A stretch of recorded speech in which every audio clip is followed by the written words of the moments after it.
Hmm?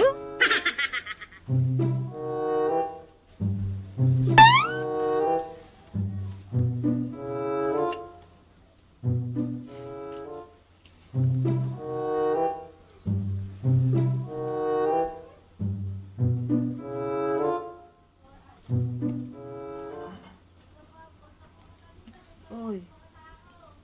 Oy. Hmm.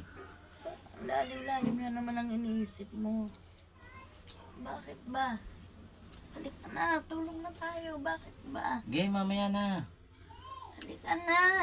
Naiisip ko lang yung mga sinabi sa akin ng tatay mo dati. Ano yun? Sinabi niya sa akin, kung hindi kita pananagutan, Oh, ipakukulong niya raw ako ng 25 years. wala yun. Halika na. Natatanda mo ba yun? Oo, natatandaan ko yun. Halika na. O, di sana. Ngayon, malaya na ako. Ano? Di sana malaya na ako ngayon kung 25 years niya ako pinakulong. Sira ulo. Sira ulo talaga kahit kailan.